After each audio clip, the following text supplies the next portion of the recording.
Welcome to Communing with Divine, a podcast where I share my spiritual quest and the lessons and the insights that I have received from many divine beings and energies during meditation. I am your host, Meraki. Now, let's begin.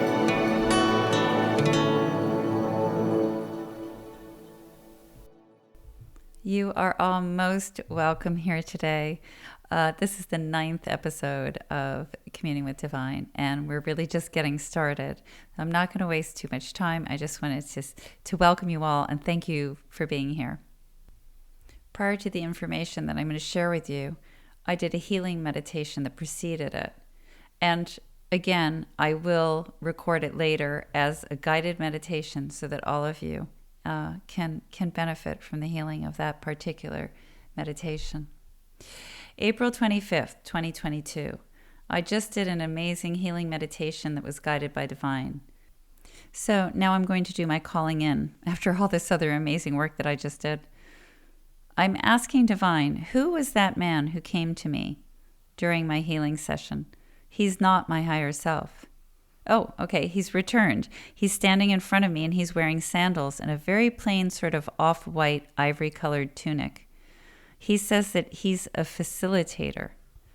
I thought he was part of my higher self because it was my higher self who called him in. Did I understand that correctly? Okay, so he came in through my higher self and he is a facilitator.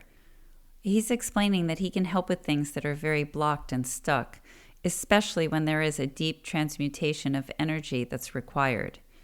He says that sometimes we need to understand what the issues are in order to begin the process of transmutation and releasing. In other words, we need help to figure out what needs to be forgiven and where to use the tools of transmutation and healing. The facilitator is talking about the importance of approaching these issues with the innocence of a child instead of the perceived knowledge of ego.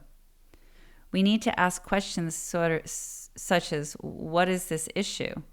Why is this happening? What is the lesson? What is the message? That kind of thing, but without preconceived ideas or expectations of what the answers should be or what we want the answers to be. If we direct and try to control, then we cannot discover truth. We have to, as he's saying, approach with the innocence and the open mind of a child. I was having a hard time discovering things myself because once I got a little insight and I started to delve into all of it, I was like, wait a minute, this leads to this and this leads to this. And I was struggling to follow the string and to unknot it. So in order to help me move forward and continue my forward momentum, my higher self called in this facilitator who's speaking to me now. And this facilitator came in and helped me to unravel this tangled ball of string. He walked me through my labyrinth of confusion and pain, of trauma. It was really, really powerful and it was really effective. So I'm thanking him and I'm asking if this lovely facilitator has a name. Sometimes I won't get a name, but I'm just going to sit here for a minute and connect with him and see what happens. Okay, wow. He is not as I initially perceived him at all. He is magnificent. He's like a seraphim. He says that he couldn't present himself truly as he is initially because I would have been too bedazzled by him to focus on the work I needed to do. I don't know how to describe him in his true state. He's unbelievable. Massive wings, absolutely massive, and he is so bright. He has so many eyes. Obviously, this is a symbolic representation of his energy. It's not how he really is. The eyes represent that he sees all and that he sees deeply. This is what allows him to facilitate. I'm saying him, but he's really not a him. I'm just picking up a bit more male energy, more masculine energy than feminine. But there's a lot of feminine energy present within him as well.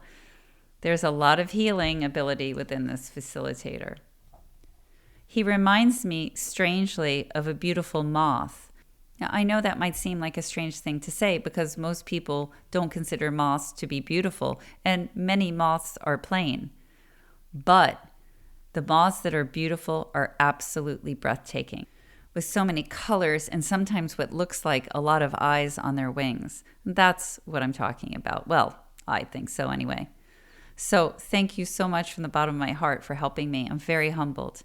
He says you're welcome, and he's assuring me that he is always here. He's always present. If I think of him, then he will come to me. He says that he stands with me always.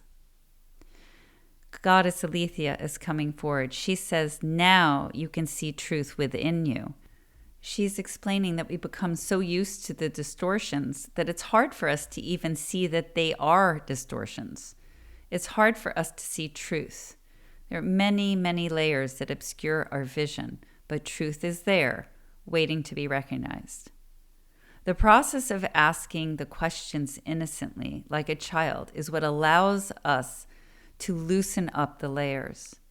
What I'm being shown is that instead of tightly packed layers, they begin to loosen up a bit and separate. This allows the light to shine in between them, almost like airflow, but it's light. And then as these layers become separated and illuminated by light, we can begin to see truth within each layer. The goddess is explaining that the questioning I did was innocent. The asking for help was innocent. Sending forgiveness out was innocent. And asking for the transmutation of energy, karma, and pain bodies was innocent. My energy is a form of innocence. So by doing this work in this way, I honored my energy. And by honoring my energy and approaching as a child would, I allowed the divine and the universe to help me. She says that when you come from a place of innocence and you open up to truth, then truth will prevail. Divine prevails. The light prevails. The goddess Alethea is explaining that the problem with a lot of the misbeliefs that we carry with us and accept is that there are small truths woven through them, and yet they are not truth. But we feel the small truths, even though they are misrepresented. We feel these small truths, and we lower our defenses and accept the misbeliefs as truth, which they are not. So we need to be aware of this. Mother Universe has come forward. She's saying that now that I have done this healing and removed my resistance, she can work with me more effectively, and we can move forward more quickly. Big leaps forward. She's showing me big leaps forward. She's showing me, like, you know when you see these people and they're like pulling trains or they're pulling airplanes, and they have the plane or the train or the really heavy thing strapped to them, and they're struggling to just take one step forward. They can make forward progress, but it's painful and it's hard and it's really slow. And she's showing me that this is what I was doing, and that now that I've released this, I can fly forward with ease. Like a child running through a field, happy chasing the sun, chasing the stars, chasing butterflies. That's what she's showing me, these visions, that kind of freedom, and feeling everything, the grass, the sun, all of these things, instead of the pain and the resistance of trying to drag something along that was never mine. It's beautiful. The freedom is beautiful. The field is beautiful. The now is beautiful. Thank you, Mother. I'm so happy. She says, we are proud of you. Source is with me now. I'm thanking them so much for all the healing that I received today. Yes, I see that now. I see that yesterday was a preparation for today. They're explaining that this is why they gave me so much energy, why they filled the membrane of my orb within the universe that I sit in with their energy and with their light. That's why all that happened. It was all about this moment. Thank you so much for everything. April 27th, 2022. I am in the void in the very limited way that I'm able to be here. Sitting within it, but not merging with it. I don't lose my sense of self. I don't have the ability to do that yet. But I can still get very much from being here in this way. Jesus is with me. He's explaining that I can come into the void. And in the void, I will find peace, serenity, and stillness, that it's okay that I don't lose myself or merge with it. As I sit in the void, I'm shown two things, and Jesus is trying to explain them to me. I can access the void from my third eye because it exists within my third eye. I'm not sure if my third eye acts as a gateway or a pathway to easily and to quickly access it, or if the void itself exists within my third eye. But I do understand that this is a way that is available to me to enter the void. The second thing is that I can see the space, the large amount of space between the light, the subparticles of light that are what come together to create the light. Jesus is explaining that it is the same way with the light particles that make up the energy that we call our soul. Between the light particles of my soul, there are actually spaces, and within those spaces, the void exists or is present. So within the void, there is space between and around the subparticles of light. These light particles are what came together to create the light as we know it. All light, including the light that we describe as our souls, has spaces between the light particles, and those spaces are made up of the darkness that is the void. We are not just light. We carry the void within us as well, and that is a miracle. I don't know why this is being shared with me, but I'm so humbled and I'm so appreciative. Jesus is smiling, and he's saying very simply that this is being shared with me because I asked. I asked to understand the void. I asked to sit within the void, knowing that my meditative skills and my spiritual development were not at a point of being able to go to the void and merge with it. But I just humbly asked to be able to sit within the void and to experience it. And I wanted to understand about the light, and I wanted to understand about my soul energy. So I asked, and so I was given this gift. Everyone can have this gift. All you have to do is ask. It's like anything, and it's like everything. Just ask and be open to the answer and believe that the answer will come. Have faith. Knock and the door shall be opened to you. It's so simple. It's so beautiful, and we all struggle so unnecessarily. It's all there. It's all there for us. I'm just so overwhelmed by emotion and gratitude and appreciation, and also with the sadness of the stupidity of my not realizing that it was all here for us before. Thank you. It's time for me to go back into the womb of my universe where I am surrounded by the divine so that I can continue my calling in, my connection, my morning practices. Thank you all so much. April 28th, 2022. I'm doing a very short calling in, but I just realized something. When I do my calling in, I say to divine, surround me, protect me, and they all send their energies to me, and they all stand around me, protecting me. So I decided to call in the void to thank it and to recognize its role in all of our existences. And as I call to the void and prepare to enter it, I realize that I'm already floating in it. It's always around us. We are already within it, and it is within us. We've never left it. I ask to understand better.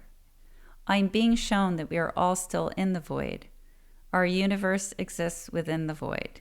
It is encased in a way, I'm going to say like a bubble, but you could say an orb or a membrane or a casing or something more scientific.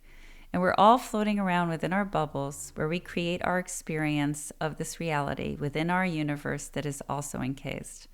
And all of that is contained within the void and also imbued with the darkness of the void, if I'm understanding this correctly.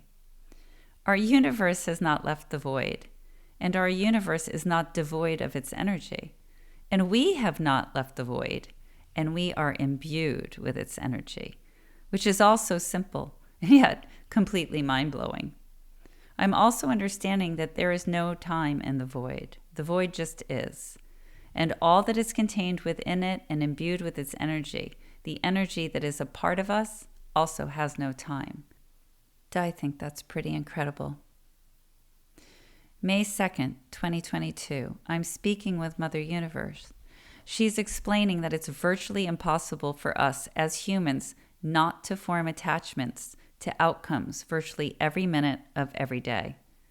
She's giving a basic example. She's saying that even when we just speak to someone and tell something to someone else, we have an attachment to the outcome of their response. And if they react or respond to us in a way that isn't what we expect, we feel sadness or shock, confusion or anger. We all have these reactions that spring from an attachment to our expectation of the response we are going to receive. Some of us are very zen, but for the most part, we don't say, oh, okay, that wasn't, well, what I expected, but whatever. Again, some of us can stay zen, and there are people who are not attached to the outcomes, but they are rare. And being unattached to outcomes can take a lot of self-awareness if it doesn't come naturally to us. Mother Universe is now explaining that one of the issues we face is the level of our attachment. So let's say I open a door for someone and they just pass by without any acknowledgement or saying thank you.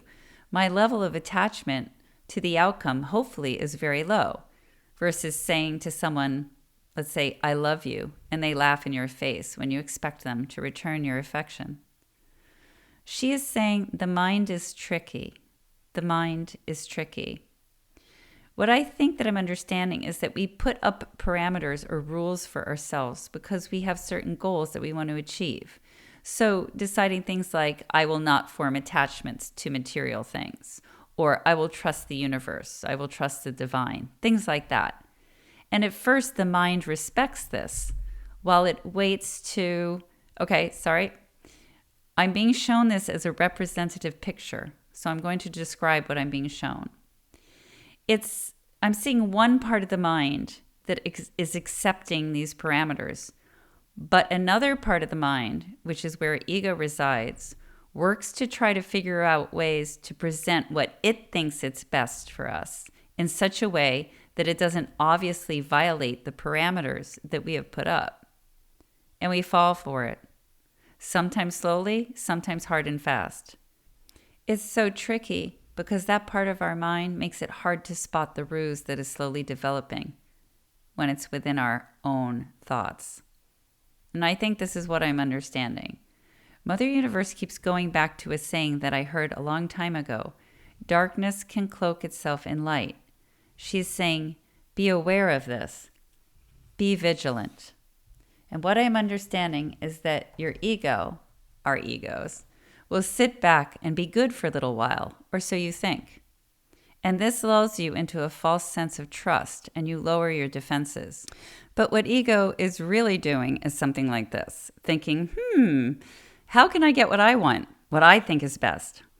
How can I sidestep her parameters and her desire to work with divine for her highest good when I know that I know better than divine and I should be in control? And by the way, what's all this your will, not mine crap? Because ego is all about itself and all about having control. It also thinks that it is extremely clever and that it is always right. It speaks in a voice that we confuse as our own, and this is where its power lies. It knows all of the buttons and hidden pathways to take in order to get what it wants, which is to control us. And because it's been with us since birth, learning and growing, it sounds like us, it is familiar to us, and it knows how we work. So what I understand, I'm being told, is that we have attachments to almost everything, every outcome throughout the day, and it spans from the smallest little blip on our radar to something life-changing. Those are the levels of attachments we have, and we have them to everything. And we need to try and stay in the present moment and remain aware at all times, which is hard, because otherwise these attachments can run away with us without us even realizing it. And because ego can cloak its actual intentions within the parameters that we have set for ourselves, it's very good at getting around those parameters. It's very sneaky. And the more isolated from this awareness we are, the more vulnerable we become to the voice and the control of ego. I'm going to jump forward into the future to share this example that came up after Mother Universe had made me aware of this tricksy ego. I had set parameters for myself not to look to be needed and appreciated by others for self-worth. My ego knew this, and it also knew that I was trying to be vigilant about this, and that I was checking in on myself and my motivations when situations came up that might cause me to slip. So, my ego masked my need to be needed and to be appreciated by making me think and feel that I was being helpful, that I was just being a good person. This would have been fine, except that I had an attachment to the outcome and the response of the person I was helping. And so when I was used, discarded, and treated horribly once their need for my help had passed, I was hurt. Then my ego blamed them when only my ego and myself were to blame. This was an important lesson for me, and I only learned it because of what Mother Universe told me. After that, I was able to realize what was happening, and so I learned to sit quietly and watch my ego react to situations and people as it tried to create another game for me to play so that it could have its way, and I shut it down. Working on yourself can be hard, and often we have to return to variations of the same work that we've already done over and over and over again, but the results are worth it, and so progress is fulfilling. Source, or rather the council of elders that are the first light, are with me, and they are saying that I am at a very crucial and important point. It's like a crossroads, that I must be very conscious of my behavior and my thoughts at this time to ensure that I move forward on my path that I've worked so hard to get back on. They're advising me, do not deviate, do not falter off this path. Be alert for diversions. And they're saying that once I get through these challenging times, I'll have much clarity and I'll find that things come much more easily to me. All of these things that I'm questioning and struggling with will become much clearer to me, and I'll be able to identify things for what they are quickly. My connections with divine will be more open, and so I should remember this and not despair. One of the elders is approaching me. He's touching my third eye and my heart chakra and imbuing them with his light, his energy. He's calling this my inner guidance system and making sure that it's clear and functioning perfectly. He says, speak your truth. Move forward without fear. Another elder is coming forward. She's touching my throat and my crown chakra, and she's giving me a purple light, like a very light violet. It's so pretty. She's explaining why it's easy for me to start interactions with them and to connect with them. It's because I trust the connection, so it comes to me easily. Or it opens to me easily. And she's sort of warning me not to forget about my physical body. I'm finding this funny right now because my body is in so much pain from all of the work I did in the garden yesterday. And she's smiling and she's saying that this work was important for grounding me, especially with all of the long meditations that I've been doing. She's telling me that my root chakra and my sacral chakra are really engaged at the moment, and that my solar plexus is much better than it was, but it still needs more work. The fire is there, but I'm holding it back. So I need to let it flare up and do its thing so that my solar plexus chakra can function fully and properly, and I can accomplish what I want to do. They say that I am blessed, for I am a child of the divine, that we all are. Thank you all so much. May 4th, 2022. I'm being helped by someone who I recognize, but I haven't really interacted with recently. She has a female presence, and I believe that she's part of Source. She's smiling, and she's nodding. I had asked Divine about someone I was working with, and what it is that I'm supposed to learn from this person. And the response this elder is giving me is resistance. She's explaining that while I'm very good at seeing resistance in others and understanding the source of that resistance in others, I have to work on this skill as it applies to myself. So I just asked for help with this so I can release it, and because obviously under the resistance is fear. I'm being asked to think back when I was younger, when I worked in New York City in a fast-paced and highly demanding job. I had fear, and it held me back. I accomplished a huge amount of things, but the fear that I wasn't good enough held me back. I guess we would call that imposter syndrome now.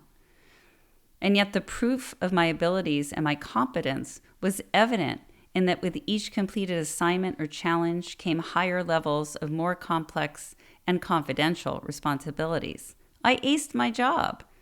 So the data showed that I was more than competent, and yet I didn't trust the evidence or the data that supported that I had abilities and I was good at what I did. I listened to the inner voice of fear and of doubt. And these fears are holding me back now, holding me back from doing what I want to do. And this beautiful elder is explaining to me that I don't have to know everything, and I don't have to be the best at everything. I need to learn to feel comfortable asking other people to help me to do work in areas that are not my strengths. I can turn to others who have the expertise that I don't. So there is the fear. She just explained it. I feel that I'm supposed to be able to do everything in an effective manner, to be everything and to do everything really well. And if I can't, then I always feel that there's something wrong with me, something deficient about me. So I'm good at connecting with divine and reaching across dimensions. I find that easy. But I'm not good at setting up websites, and that's okay. It doesn't mean that I'm incompetent or an idiotic waste of space. This fear comes from not being good at certain things when I was a child and then being shamed for it. Not being an academic, for example. Not being good at math or clearly not good at science. Things like that. And then the things that I was good at, that I excelled at, were not seen as valuable within my family. Most people are not good at everything.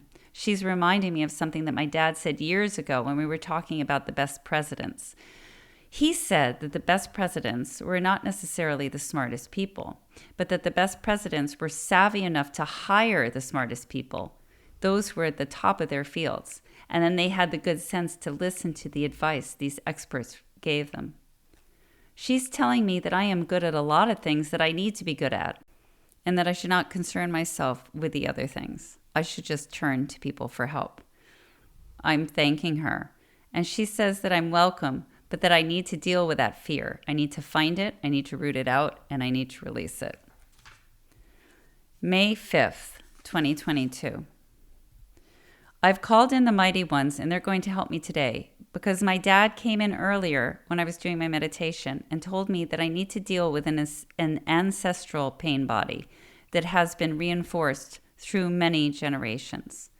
This pain body is one of accepting mistreatment, lack of appreciation and respect, and accepting abusive behavior, but still giving all.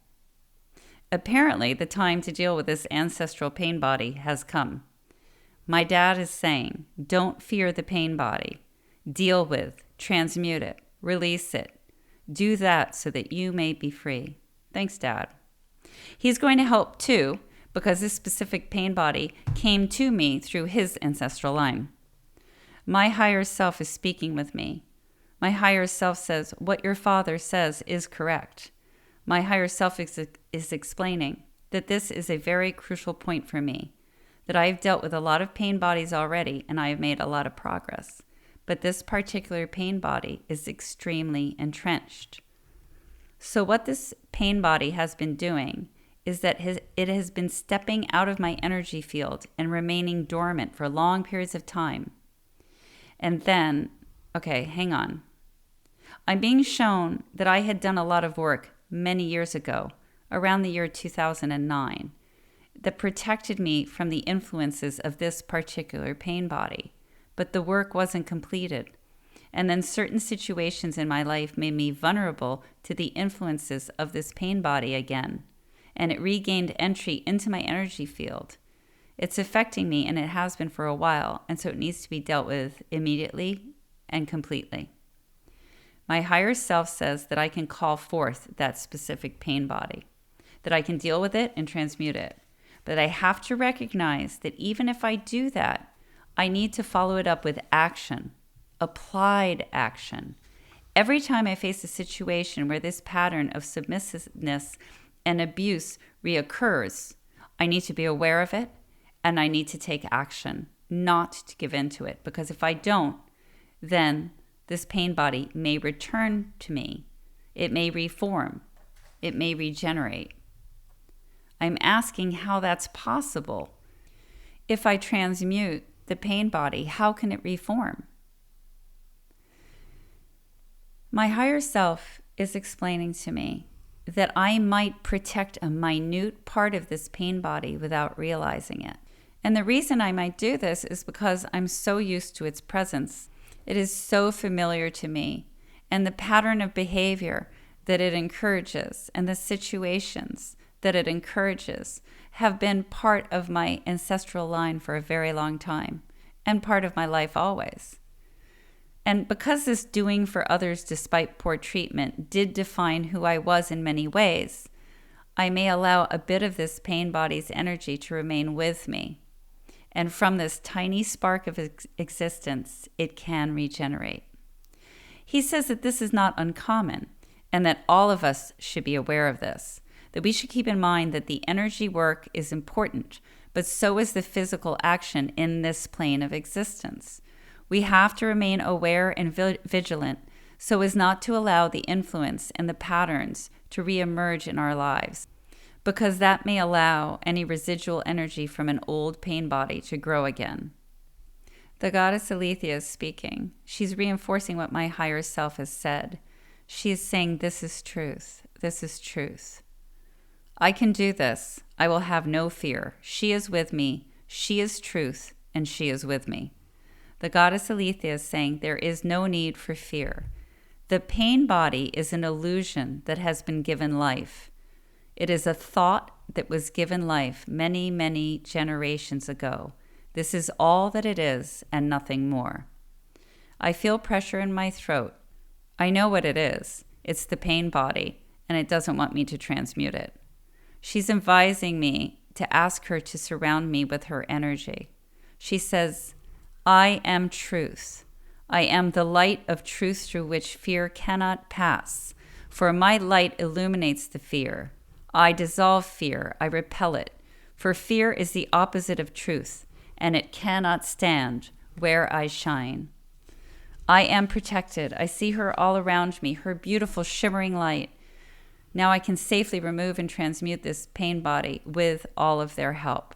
Mother Universe is also here, standing in front of me. She's going to do this with me as well. Mother Universe, I ask you most humbly to help to transmute this pain body, to help me to speak my truth, and to ensure that I stay on a forward path for my highest good. Help me to do what I need to do, to speak the words that I must speak, and to take the action that I must take. Please, Mother, thank you. I am watching this from two perspectives. I am within my body, and I'm also standing outside of myself watching the process. I have all of the amazing light of truth around me, and now Mother Universe beams her beautiful energy at me. I watch and I feel. I can feel the pain body moving. I put my head back and the pain body comes out from my body. It's screaming. As it leaves my body, it's instantly transmuted by the light of truth and by Mother Universe. I've never seen anything like this. I don't have words to describe how incredible and how powerful this was. Mother Universe says that I have a very limited understanding of what their abilities and their powers are. I thank them. I thank all of them. And I ask them to never allow me to let this pain body back, to never let me falter. Mother Universe responds, you will not falter again, child, as long as you remain present. She continues. She says, you fear that you will falter. I do. I guess this fear can open me up to that which I fear. So she's going to heal me. The fear is sitting between my heart and my solar plexus, and it is attached to both those chakras. She reaches in and pulls it out. It is nasty looking. It's a small, screaming, black, nasty little thing. Mother Universe is asking me what I want to do. I want to be free of it. I want it to be transmuted into light, into truth, and for me to be free of it. She says, it is done. Now she's asking how I feel. I feel that I will not falter. I am the I am. I will not falter. Thank you for that. She's hugging me. She knows I need a hug. Thank you, Mother. And I have to tell you, that was disgusting. The source, again, the elders, the first light, are coming down to stand around me. They are doing this at this time because I need it. This is an important time for me. Their presence and their energy are healing me. I am truly blessed, and I am deeply grateful. I want to thank you all again for listening. I hope you found this interesting, and I hope that you will join me for the next episode, episode 10. Thank you very much, and have a really great day.